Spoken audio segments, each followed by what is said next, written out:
6:18 in the morning. She made up her mind in 3 seconds. Move! Or I make the call. And they make you. She didn't check the manifest. She didn't have to. She'd already decided. She thought she was the system. She was about to find out she was nothing in it. Get up. Right now. You don't get to sit there looking like that. The flight attendant's voice cut across the cabin like a blade, her finger stabbing toward the rear of the aircraft. Did you wander in off the street? Because this isn't a shelter.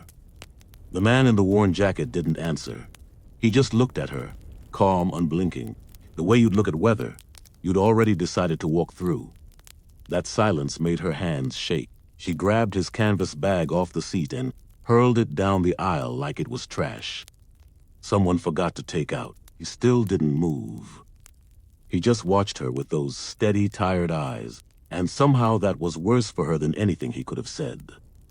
She leaned down close enough that he could smell her perfume and her anger. She slapped him. Open palm, full force.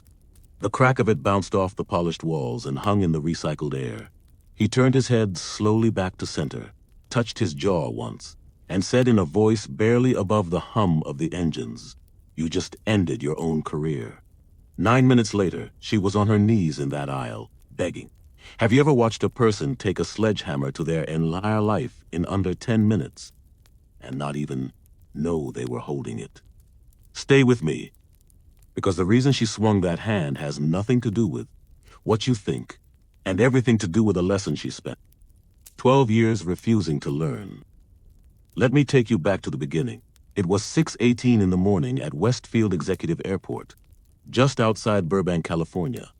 The sky was that bruised color it gets, right before the sun commits to anything, gray going gold at the edges. The air smelled like cold concrete and jet fuel. Ground crews in orange vests moved between the parked aircraft, their breath hanging in little clouds, radios crackling soft static across the tarmac. At the far end of the private terminal, a man stepped out of a plain gray sedan. No driver opened his door. No assistant trailed behind him with a phone pressed to one ear. Just him, alone.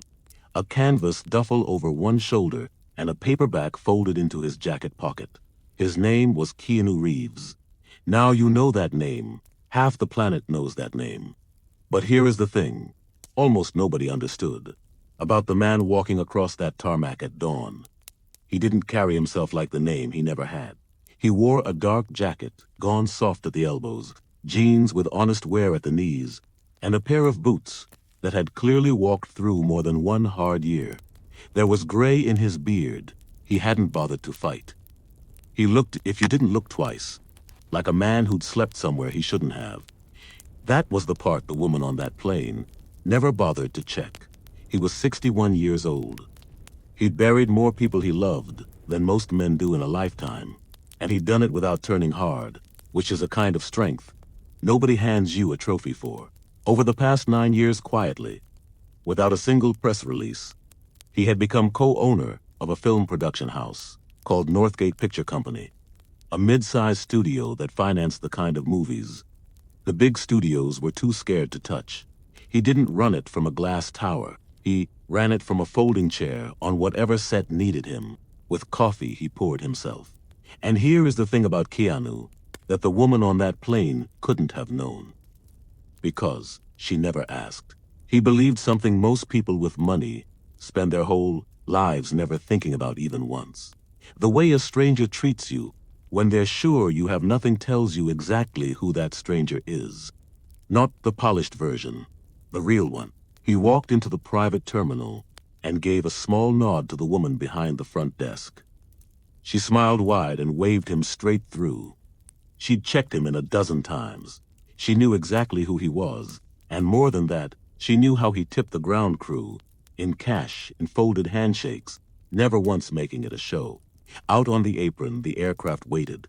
A Gulfstream G65DER, long and white and impossibly clean in the early light. Tail number November Golf Papa Charlie Yankee. $68 million of engineering that didn't make a sound it didn't mean to. The jet was registered to Northgate Picture Company. Keanu was one of two principal owners. The studio retained it year-round through a luxury aviation firm called Crestline Aviation Partners, a charter management outfit that handled the crew, the scheduling, the fuel, all of it under a contract worth a number with a lot of zeros. He climbed the air stairs. The cabin door swung open and that smell rolled out to meet him. Warm leather, a thread of cedar, the faint heat clean nothing of filtered air, cream seats, dark wood trim, 4 broad chairs up front, and a small private suite behind a frosted divider in the back. He'd flown in this exact cabin maybe 40 times. It didn't impress him. It was a tool. He was using it this morning to get to a soundstage in Albuquerque, New Mexico, where Northgate was 11 days into principal photography on a film with 190 crew members, whose paychecks he personally cared about. He settled into the second row, window side, set the duffel on the seat beside him, pulled the paperback halfway out of his pocket, thought better of it, and pulled out a stack of budget sheets instead. Just another Tuesday for a man who'd learned a long time ago that the loudest people in any room are rarely the ones holding it up. Now let me bring you the other person in this story. Her name was Diane Whitlock, 46 years old, senior cabin attendant with Crestline Aviation Partners for 12 years, hair pulled back so tight it looked painful, uniform pressed to a knife edge, a smile she could turn on and off like a light switch, and which never once reached her eyes. Among the crews who flew the Crestline charters, Diane had a reputation, the kind people said carefully, in the parking lot with the doors closed. The polite word was particular. The honest word, the one whispered in the crew van, was something colder. There was a pattern. People had noticed it for years. Diane treated passengers who looked like money like royalty, and passengers who looked like they'd struggled like they were a problem to be managed. A man in a hand-me-down coat, a woman with a discount store handbag, a father flying with his kids who counted his bills at the gate. She watched those people the way a guard dog watches a fence. 3 formal complaints had been filed against her over the years. Every one of them came from a passenger who, by their own description, didn't look the part. Every one of them landed on the desk of the same regional supervisor, a man named Roland Pace. Every one of them was closed with the same 4 words: no further action warranted. This morning, Diane was not even supposed to be on this flight. Her assigned route had been scrubbed for a maintenance hold, and crew scheduling had thrown her onto the Westfield charter at the last possible minute. She arrived flustered, 11 minutes behind her own standard, coffee burning a hole in her stomach. She did not pull up the flight manifest. She did not read the client profile. She did not radio the terminal desk to ask who the principal passenger was. She walked up the air stairs, stepped into the main cabin, and saw a man in a worn jacket and beat-up boots sitting in the owner's seat of a $68 million aircraft. Her smile died before it finished forming. Her spine went straight. Her eyes narrowed to a line. She didn't ask. She didn't check, she assumed. And that assumption was about to take a wrecking ball to everything she'd built. Diane didn't walk toward Keanu. She marched, heels striking the cabin floor like a clock counting down to something. She stopped directly in front of his seat. No greeting, no good morning. She folded her arms across her chest and looked down at him the way a person looks at a coffee ring on a white tablecloth. Sir, this is a private charter. I'm going to need to see what you think you're doing on this aircraft. Her voice wasn't professional. It was a verdict that had already been reached. Keanu looked up from the budget sheets. He didn't flinch at the tone. He'd heard versions of it his whole life from people who'd been wrong about him every single time. He pulled out his phone, opened the charter app, and turned the screen toward her. Client confirmation, his name, the flight number, the tail number, the date. All of it, clean and undeniable. She barely looked at it. She let a small, dry laugh out through her nose. That's a booking record. That doesn't tell me you belong up here, in this cabin. She put a little weight on this cabin like the words tasted bad. There's been some kind of mix-up at the desk. Clearly, somebody let you through who shouldn't have. Keanu set the phone face down on his knee. His voice came out level. The kind of calm that doesn't have to try, because it's been earned over decades of being underestimated by people who never apologized for it. There's no mix-up. I'm exactly where I'm supposed to be. Diane's jaw flexed. She uncrossed her arms and dropped both hands onto her hips. Look, I don't know what happened downstairs, but this is the owner's cabin. It is not coach. It is not for whoever wanders up the stairs first. There is appropriate seating toward the rear of the aircraft. She said, appropriate the way some people say a slur without using one. You'll be more comfortable back there, I'm sure of it. He didn't answer her. He just held her eyes for one long still beat. Then he picked the budget sheets back up and went back to reading them. That silence did something to her. You could watch it happen. Her nostrils flared. Her fingers curled at her sides. She was a woman who had spent 12 years deciding who mattered on an aircraft, and she was not used to being looked at like she was the one who'd made the mistake. She turned, walked to his canvas duffel sitting on the seat beside him, and took it in both hands. Let's get you moved. You'll thank me. She didn't ask. She just lifted his bag and started down the aisle with it, like it was hers to move. Keanu stood up. When he rose, the cabin seemed to lose a little air. He was 6'1", lean but solid, and even in a jacket with worn elbows, there was something in the way he stood that made the space feel smaller. He didn't shout. He didn't lunge, he just said. Clear and flat. The way a man says a thing he is not going to repeat. Put the bag down, I'm not moving. Diane froze mid-stride. She turned slowly, the duffel still hanging from one hand. For half a second something crossed her face. Not respect. Closer to fear. The brief animal recognition that she might have misjudged the size of the thing in front of her. But her pride swallowed it before it could change anything. She opened her hand and let the bag drop. Not set it down. Dropped it. It hit the floor with a heavy thud that rolled through the cabin. Then she leaned in, lowered her voice to a flat little blade, and said, "You really don't want to make this hard for yourself." She straightened and added loud enough for the galley to hear. This is what happens when people don't know their place. From the galley doorway, a pair of wide eyes had been watching every second of it. Her name was Allison Brandt, 25 years old. Junior cabin attendant, 7 months on the job. She stood half frozen, with a tray of glasses balanced in both hands, barely breathing. She had seen Diane be cold before. She had heard the stories in the crew van, the ones told quietly with the windows up. But this was something else. This was a thing happening right in front of her, and she could feel in her chest that it was wrong. Her mouth opened. The words didn't come, because Diane had seniority.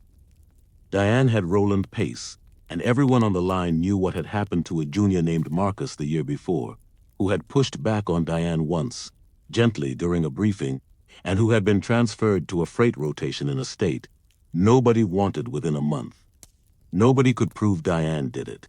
Everybody knew Diane did it. So Allison stayed quiet for now. Keanu sat back down. He didn't pick the bag up. He left it where she dropped it, like evidence. He went back to the budget sheets. His face gave away nothing, which is its own kind of warning if you know how to read it. Diane wasn't finished. She came back. Her face was flushed now, blotchy red high on the cheeks. She stood directly over him and spoke louder. Loud enough that Captain Daniel Hoyt might have caught the edge of it through the cockpit door if it hadn't been sealed for the brief flight checklist. I am going to say this one time. You will show me a government ID that proves you have any business in this cabin, or I will call ground security and have you walked off this aircraft. Those are the only 2 roads here. Pick one. Keanu set the papers down on the seat beside him. He looked at her for a moment, and when he spoke, his voice was so quiet she had to stop breathing to catch it. I'd like to speak with your captain. Her eyes went wide with a theater of disbelief. You don't make demands on my aircraft. You're a passenger. I am the crew. I decide who belongs in this cabin and who does not. And I am telling you, you do not. She pointed down the aisle. Now move or I make the call and they make you. He held her gaze. He didn't raise his voice. He didn't stand again. He just said evenly, I'm not going anywhere. Do what you feel you have to do. And something in Diane Whitlock came loose. Maybe it was the calm. Maybe it was that he wouldn't bend. And she had built a whole career on the certainty that people who looked like him always bent. She reached for the budget sheets on the seat. Fast as she was confiscating something from a child who'd been told no. Keanu moved his hand to cover them. A reflex, nothing more. And the back of his fingers brushed her wrist. Barely. The kind of contact that happens when one person reaches into another person's space and the other person flinches. Diane recoiled like she'd touched a stove. She staggered back a full step. Her eyes went huge. Her mouth fell open in a shape that had been rehearsed somewhere, sometime on someone else, and then she swung, open palm, everything she had, right across the side of his face. The sound was a gunshot in a library. It hit the mahogany and came back. It hit the leather and came back. It hung in the filtered air like smoke that wouldn't clear. In the galley, Allison dropped a glass. It shattered across the floor, and nobody looked at it. Keanu's head turned with the force. A red bloom rose on his cheek almost at once. He sat there, completely still, for what felt like a very long time, and was probably 4 seconds. Diane was breathing hard, her chest going, her hand still up in the air. Like she didn't know how to put it down, she pointed at his face. Her voice shook, not with fear, with something closer to triumph, dressed up as fear. "Don't you ever put your hands on me?" "I felt that you grabbed me. Everyone saw it. I have every right to protect myself on this aircraft." She smoothed her uniform. She tucked a strand of hair back, and then her whole register changed, dropped into something controlled and rehearsed, like a switch under the skin. "I'm calling security. You are getting off this plane, and when they get here, I am going to tell them exactly what you did to me." Keanu still didn't speak. He raised one hand slowly, not toward her, toward the inside pocket of his jacket, 2 fingers moving with a deliberateness that made her step back again without knowing why. He drew out a second phone. The screen was already lit. The voice recorder was open. A red counter was running. It read 14 minutes, 6 seconds. He had started at the moment. Her heels first turned toward his seat.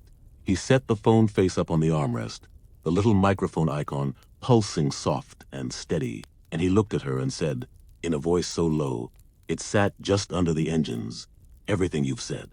Everything you just did, the bag, the threat, the slap, and whatever you're about to tell security, it's all here, audio and video." From the first second, Diane's face changed. The fury didn't leave it, but something crawled in underneath the fury, something cold. The first true doubt she'd felt since she walked up those stairs. Keanu leaned back in the seat, folded his hands in his lap, and said, exactly as quietly as before, "Now, I'd still like to speak with your captain." Most people, the moment they realize the camera was on the whole time, they break, they soften, they backtrack, and suddenly remember how to be a person. Diane Whitlock was not most people. She stared at the phone for 3 long seconds.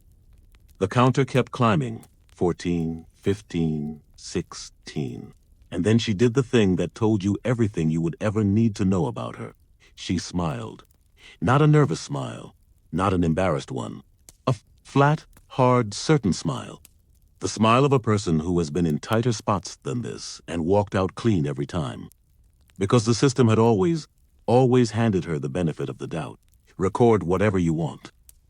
When security gets here, we'll see who they believe. A senior crew member with 12 years on this line, or some man in a falling apart jacket who forced his way into the owner's cabin and put his hands on a flight attendant. She let it land. Some man. Like he was nothing. Like he was a stain she'd be wiping up in a minute. Then she turned her back on him, walked to the intercom panel by the galley, and pressed the call for ground operations. Her voice transformed the instant it went. Live, higher, softer, trembling at the exact right frequency.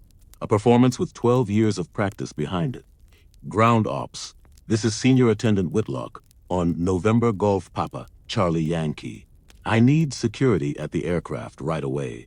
I have a passenger in the owner's cabin who refused crew instructions and then became physically aggressive with me. She paused, dropped her voice into something fragile and confiding. He grabbed me.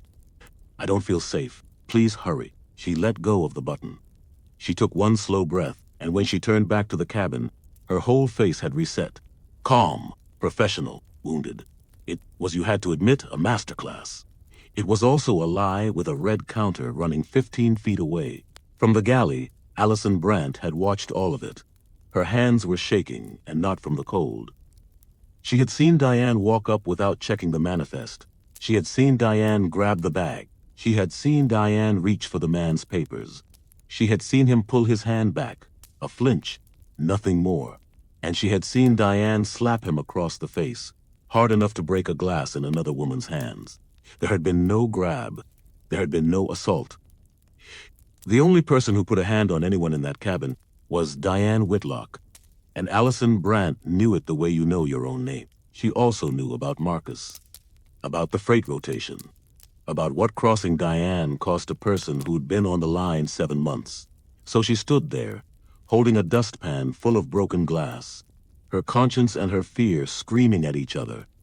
And for a few more seconds, the fear was louder. 2 minutes later, footsteps on the air stairs. 2 ground security officers came up into the cabin. One was older, gray coming in at the temples, with the unhurried face of a man who had learned the hard way, not to decide who was lying before he'd heard both of them. The other was younger, wound tighter, one hand drifting near his radio. Diane intercepted them at the cabin door before they were 3 steps in, hands already moving, voice already fragile. Thank you. Thank you for coming so fast. The man in seat 2, he forced his way into the owner's cabin. I asked to relocate politely more than once. He refused. Then he grabbed my arm. I had to defend myself. He has been hostile from the moment I came aboard. She pointed at Keanu without looking at him. I want him removed from this aircraft now. The older officer, the nameplate read, Carrington, nodded slowly. He didn't rush. He walked down the aisle to where Keanu sat. Still calm, papers on his knee, phone still recording on the armrest in plain view. Sir, Officer Carrington, Westfield Ground Security. Can I see some identification, please? Keanu reached into his back pocket. No sudden movement, no resistance.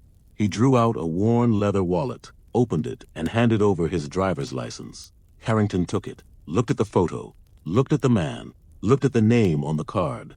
His face didn't change, not in any way Diane could have used. But something behind his eyes did. A pause. Half a second longer than it should have taken to read a name. He handed the license back. Then he stepped 3 feet away, turned his back to the cabin and keyed his radio low. Ground Ops Carrington. I need a client verification on tail number, November Golf Papa Charlie Yankee. Confirm the registered owner client for today's charter. Silence. 10 seconds, 15, 20. Then the radio crackled. Carrington. Confirmed.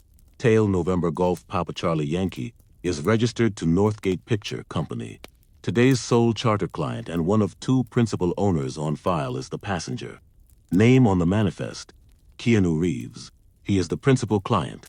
Repeat, he is the client. Carrington lowered the radio. He stood very still for a moment.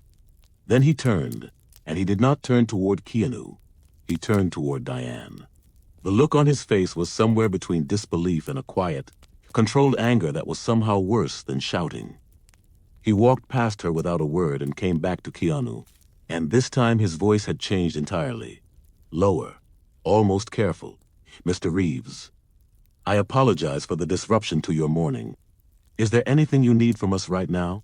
Keanu looked at him for a long, level moment.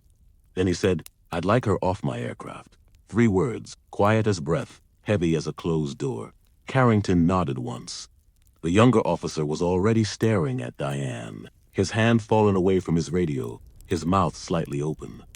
And Diane Whitlock was standing by the galley, with her arms gone stiff at her sides and every drop of color drained out of her face, so pale she looked like something carved from a candle. Her lips moved. Nothing came out. Then, cracking, stammering. Wait, no, that can't be right. He looked at him. There's no way he's the... She didn't finish it. She didn't have to. Every single person in that cabin heard the end of the sentence she swallowed. And the part she didn't say was louder than anything she'd screamed all morning. There's no way someone who looks like that is the man who owns this. There it was. The whole thing. out in the open in a sentence she couldn't make herself finish. I want you to sit with that for 1 second. She slapped a man across the face on his own aircraft, in a uniform paid for by a contract his studio signed, because his jacket had worn elbows and his boots had walked through hard years. She decided who he was by what he was wearing. People do that on the ground every day, to people who don't own the plane, and there's no camera, and there's no radio call, and nobody ever finds out. Hold on to that. Because what happens to Diane Whitlock over the next 8 weeks is the part she never saw coming. And it is so much worse than losing one flight. The cabin was silent. The kind of silence that has weight to it, that presses on the chest. And then Allison Brandt stepped out of the galley. She came forward slowly, hands still trembling. The dustpan set down behind her. Her voice started barely above a whisper and got stronger with every word. The way a thing gets stronger once you finally decide to carry it. Officers, I need to tell you what actually happened. Diane's head whipped around, eyes wide, fury instant. Allison, don't. But Allison kept going. She looked straight at Carrington. I saw the entire thing from the galley. Mr. Reeves was seated when Miss Whitlock came aboard. He showed her his charter confirmation on his phone. She dismissed it. She took his bag without asking and tried to move it to the back. When he stood and asked her to stop, she dropped his bag on the floor. She came back a second time and demanded he leave. He asked to speak to the captain. She reached for his personal papers. He pulled his hand back. That's all he did. He pulled back. He never grabbed her. He never touched her.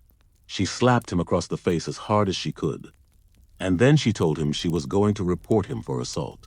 The cabin was so quiet, you could hear the air system cycling in the ducts. Diane took one step toward the younger woman, and her voice came out low and venomous and shaking. You, little traitor, you've been here 7 months. 7 months. You don't know how any of this works. When this is finished, I will make sure you never work another flight as long as you. That's enough. Carrington's voice came down like a steel door. Miss Whitlock, stop talking now. And at that exact moment, the cockpit door opened. Captain Daniel Hoyt stepped into the cabin, headset still around his neck, jaw tight. He'd been monitoring the security channel for the last 2 minutes. He looked at Carrington. He looked at the recording phone on the armrest. He looked at Keanu's face, at the red mark still rising on it. It took maybe 30 seconds for him to be fully briefed, and over those 30 seconds, his expression went from professional flat to something cold and final. He turned to Diane. His voice was level military. Miss Whitlock, you are relieved of duty on this flight, effective. Immediately, collect your belongings. You have 60 seconds to deplane. Her mouth fell open. Captain, if you would just let me explain what that was not a request. 60 seconds. They started when I finished the sentence. She stood there for maybe 5 of them. Her eyes went around the cabin. To Carrington, to the younger officer, to Allison, and finally to Keanu. And Keanu didn't look at her. He had already picked the budget sheets back up. He was already past her. The way you get past weather once it's behind you, that somehow was the thing that broke her composure all the way down. Not the captain. Not the officers. The fact that the man she'd slapped had simply gone back to his work. She grabbed her bag from the galley. Her movements were jerky, frantic, nothing left of the polished march. She went down the aisle toward the door, heels striking unevenly. Now, no rhythm in it at all. At the top of the air stairs, she turned back. Her mouth opened, maybe to shout, maybe, finally, to apologize. But the cabin door was already swinging shut, and the last thing she saw was the back of Keanu Reeves's head, still, unbothered, gone. The stairs retracted, the door sealed, and Diane Whitlock stood alone on the cold tarmac, in the gray morning light, watching the aircraft she would never work again pull away from her. The jet lifted off at 6:54, smooth and almost silent, climbing through a thin deck of cloud into open blue. Inside, Allison brought Keanu a cup of coffee. Her hands were still trembling. Her voice was small. Mr. Reeves, I'm so sorry about all of it. He looked up, and for the first time that morning, his face softened all the way. He took the cup with both hands. Thank you, Allison. What you did back there.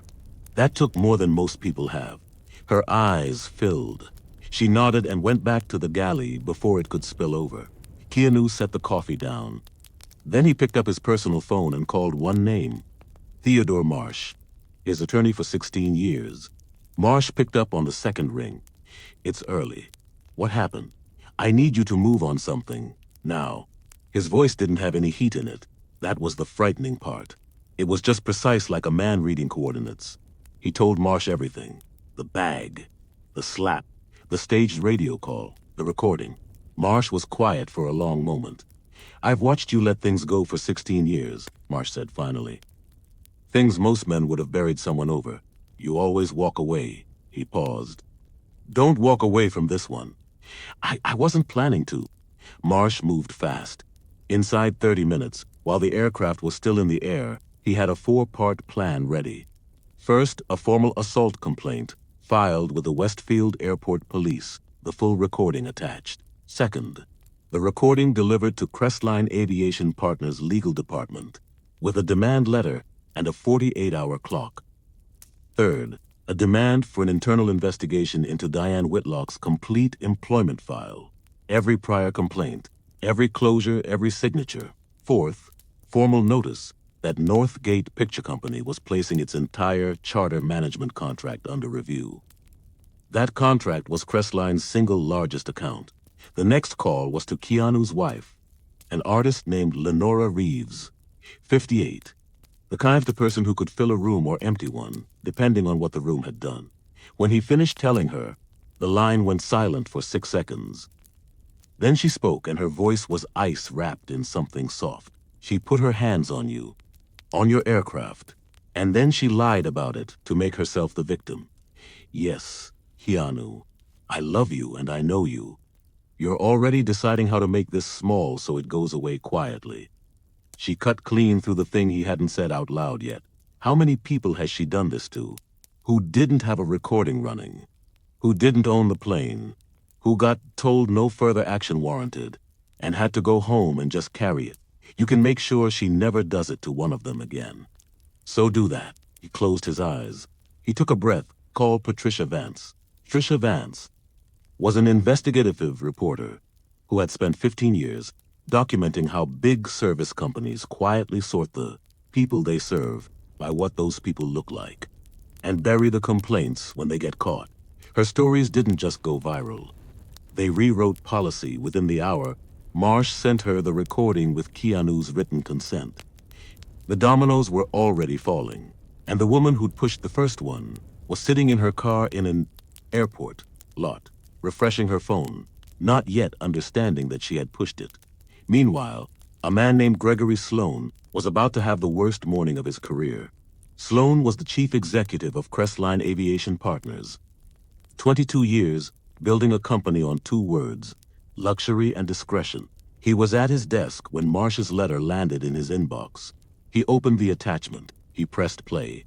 14 minutes, and 6 seconds later, he was sitting with both palms flat on the desk, his coffee gone cold, his face the color of paper. He'd heard her call the man trash. He'd heard the slap. He'd heard the staged distress call, word for word, the fragile little performance for the intercom. Every undeniable second of it. He called Keanu. Keanu didn't answer. Marsh did, polite, professional, devastating. Mr. Sloan, Mr. Reeves will not be taking calls from Crestline until a written response has been received. You have 48 hours. The line went dead, and for the first time in 22 years, Gregory Sloan had no idea what to do next.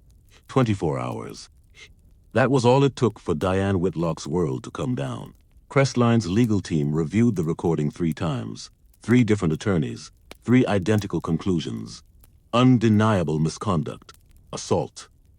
Falsification of a security report. There was no gray, there was no other side. The recording didn't have one. By noon the next day, Diane Whitlock was terminated. Not suspended. Not reassigned to freight. Terminated. 12 years of seniority. Gone in the length of 1 phone call. But the recording didn't only end Diane. It pried the lid off something a lot uglier underneath her. When Crestline's HR department pulled her complete file, the unfiltered one, not the cleaned-up summary supervisors usually saw, the room went quiet.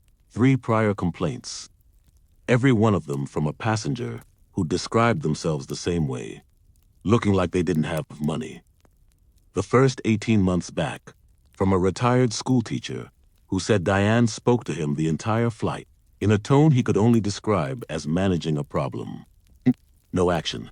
The second, 11 months back, from a young couple flying to a funeral in clothes that didn't match the cabin, who said Diane physically positioned herself to keep them out of seats they'd paid for. Closed. No action. The third, 5 months back, from a woman traveling alone, who said Diane made her show her boarding confirmation 4 separate times on a 2-hour flight, and when she asked why, Diane said, "Because I need to be sure you're meant to be up here." All 3 had been investigated and dismissed by the same regional supervisor, a man named Roland Pace. He had signed every closure with the same line: no further action warranted.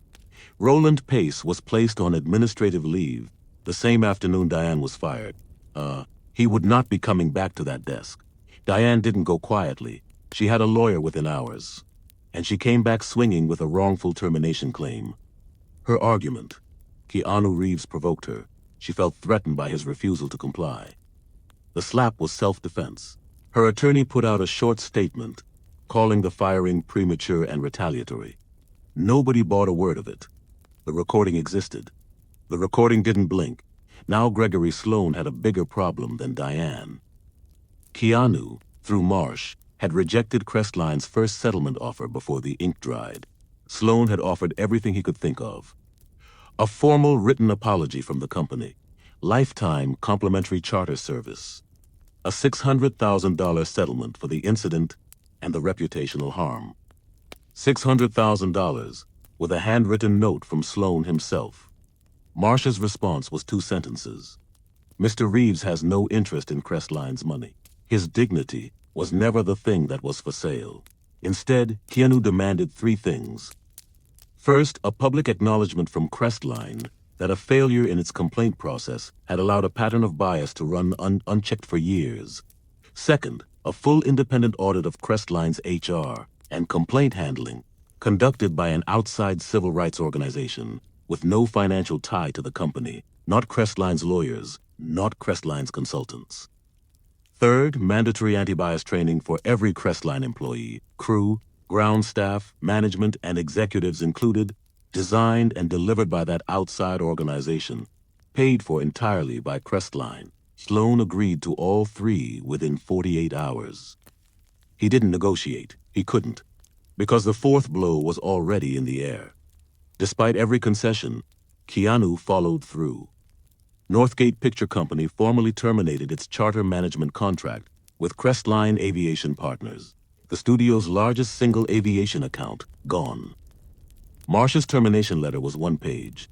The last line read, "Northgate Picture Company does not retain partners who tolerate the sorting of human beings by how much money they appear to have." Keanu moved the studio's entire flight operation to a competing firm with a documented, audited record on exactly this. The transition took under a week. When the news reached the industry channels, Crestline's parent company took a visible hit, and the trade publications ran the story on their front pages with the recording embedded, and Diane Whitlock, sitting alone in a rented apartment, refreshing her phone every 30 seconds, watched the company she'd given 12 years begin to crack down the middle because of one assumption, one slap, one lie, and she still had no idea how much further it was going to fall. Patricia Vance published her story on a Tuesday at 6 in the morning. The headline, "Hit like a freight car. He owned the plane." Inside the assault that exposed how Crestline Aviation sorted its passengers by their clothes. It was thorough. It was airtight. She'd spent 5 days verifying every single thing: the recording, the manifest, the security log, the 3 buried complaints. She'd interviewed Allison Brandt on the record. She'd obtained Crestline's internal HR documents through a source inside the company. She'd reached out to Diane for comment. Diane declined. The story included key sections of the recording, with Keanu's written consent. Not all of it, just enough. Dan's voice telling him to get up because he didn't get to sit there looking like that. The thud of the duffel hitting the floor, the crack of the slap, and then the silence after it. That silence was the thing nobody could stop talking about. Within 12 hours, the embedded clips had been viewed 7 million times. Within a day, 13 million. By the end of the second day, it crossed 16 million and was still climbing. It didn't trend. It detonated. Cable news ran it. Morning shows ran it. People dissected it second by second. And the reaction was almost entirely one direction, because the recording didn't leave room for two. There was no both sides. There was a woman deciding a man was nothing because of his jacket, and then hitting him when he wouldn't agree that he was. 3 weeks after Vance's story, the county district attorney filed formal criminal charges against Diane Whitlock. 2 counts. Count 1, simple assault on the recorded slap, corroborated by Allison Brandt's sworn statement and Carrington's incident report. Count 2, filing a false report on the recorded intercom call, in which she told ground security he had grabbed her and turned aggressive, statements directly contradicted by the video and every witness aboard. Her attorney pushed hard for a plea, reduced charges. Community service, no record. The DA, holding a case built on a recording that played itself, offered nothing. It went to trial. It lasted 3 days. It could have lasted 3 hours. The prosecution played the full recording for the jury, unedited. 14 minutes and 6 seconds on a screen in a silent courtroom. Allison Brandt took the stand. Her hands gripped the rail of the box, but her testimony never wavered. Not once, not under cross. Captain Hoyt provided a written statement confirming that Diane had failed to review the flight manifest before boarding, a direct violation of Crestline's own standard operating procedure. The single step that, had she taken it, would have stopped all of this before it began. Then Diane took the stand. Her lawyer had coached her. Stay calm, stay sympathetic, show remorse. It lasted about 4 minutes. On cross-examination, the prosecutor asked one question that took the floor out from under her. Miss Whitlock, explain to this jury why you assumed Mr. Reeves did not belong in the owner's cabin of an aircraft he co-owns. She opened her mouth. She closed it. She opened it again. He didn't look like. He wasn't dressed like someone who would be, and she stopped. The courtroom was silent. 12 jurors looked at her. She never finished the sentence. She didn't need to. Everyone in that room finished it for her, and what she couldn't make herself say out loud was the loudest thing said in 3 days. He didn't look like he had money, so I decided he didn't matter. The jury was out for under 90 minutes, guilty. Both counts. The judge handed down 18 months of probation, 200 hours of community service to be served at a civil rights education center, a $15,000 fine, and a permanent criminal record that would surface on every background check for the rest of her working life. Diane stood as it was read. She didn't cry. She didn't react. She just stood there, hollow, staring straight ahead like a woman, watching the last door in a long hallway swing shut. The audit of Crestline came back 8 weeks after the incident, and it was made public, and it was damning. A systemic pattern of ignored complaints, concentrated almost entirely among passengers who, by appearance, looked like they were struggling. Inadequate training, no accountability structure, a culture of silence held in place by mid-level supervisors like Roland Pace, who treated discrimination reports as paperwork to file and forget. 3 more Crestline employees were terminated on the audit findings. Roland Pace was fired with cause and his severance revoked. Gregory Sloan, under pressure from the board and a shareholder revolt, stepped down 14 months after the incident, citing personal reasons. Nobody believed the letter. But here is the part that mattered more than the verdict, more than the contract, more than any of it.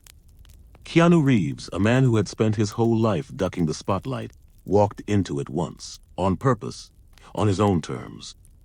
He established the Open Door Fund, $4 million, dedicated to free legal representation for people who experience discrimination in the service and hospitality industries, airlines, hotels, restaurants, retail, people without a recording running, people who didn't own the plane, people whose stories would have died inside a complaint box under the words "no further action warranted." In its first year, the fund took on 71 cases. 11 settled. 4 went to trial. All 4 won. A national hotel group rebuilt its entire complaint protocol after one of the fund's cases tore the old one open in a courtroom. Diane Whitlock had made one stranger's mourning, a thing he'd have to carry quietly forever. Except he didn't have to, because he'd pressed record, and Keanu Reeves used the proof to make sure the next person wouldn't have to carry it alone. So where is everyone now? Keanu closed the production in Albuquerque on schedule. Northgate Picture Company released the film that fall, and it did the thing his films tend to do, made back more than the people who'd been afraid of it ever predicted. He didn't change. Not really. He still flies with a canvas duffel and a paperback in his jacket. He still walks across tarmacs alone. No entourage, no fanfare, boots that have been somewhere. And yes, he still records every time something feels off, because he learned a long time ago that in a world that decides who you are by what you're wearing, proof isn't paranoia. It's the only thing that survives the retelling. He gave one interview to Patricia Vance, and only one. She asked him what he wanted people to take from it. He thought for a while before he answered. "I don't want them to remember my name," he said. "I want them to remember that this almost didn't come to light at all." If I hadn't started recording when she turned around, it would have been her word against a man in an old jacket. And we both already know how that usually ends. Diane Whitlock completed her probation and her 200 hours. She fulfilled every term of the sentence. But the sentence wasn't where the consequences stopped. She applied to 4 aviation companies. All 4 declined. She applied to 3 hospitality groups. Same. Her name had become a thing whispered in HR offices, cited in compliance training, used as the case study for what happens when you decide a person's worth by looking at their shoes. A local reporter found her 8 months after the trial. She'd moved to a small town in another state and was working a retail floor. She declined to comment. The reporter described her as smaller than her photographs, a woman living in the long shadow of a single morning. But there is one more thing, and it is the only part of her story that isn't only loss. Near the end of her community service, the Civil Rights Center where she served, her hours runs a closing session where the people completing their hours sit across a table from people who have actually lived on the receiving end of what they did. Diane sat across from the retired schoolteacher, not the one from her own file, a different man with the same story, who had been spoken to like a problem to be managed his entire adult life by people who'd glanced once and decided. He didn't yell at her. He just told her plainly what it does to a person to be looked at and dismissed in the same half-second over and over with no recording, no radio call, nobody who finds out. And somewhere in the middle of it, the thing Diane Whitlock had refused to admit in a courtroom, under oath, with her freedom on the line, finally cracked open. She didn't perform it. There was no audience left to perform for. She put her face in her hands and she said, out loud, to a stranger, the sentence she'd swallowed on the aircraft and swallowed again on the stand. I decided he was nothing because of how he looked, and I was the nothing in that cabin. She didn't get her career back for saying it. That door was closed and it stayed closed. But it was, the people in that room said afterward, the first true thing anyone had ever heard her say. Allison Brandt never went back to Crestline. She didn't have to. The charter firm that took over Northgate's flight operation offered her a senior cabin position, a title that would have taken her 5 more years to earn on the old line. She took it the same day. When an aviation trade magazine asked her why she spoke up that morning, knowing it could have cost her everything, she said, "Because I watched it happen, and staying quiet would have made me part of it, and I couldn't live in that." She paused, and then she added the line the magazine put in the headline. "Silence isn't neutral. Silence is a choice." And that morning, I decided I wasn't going to keep choosing it.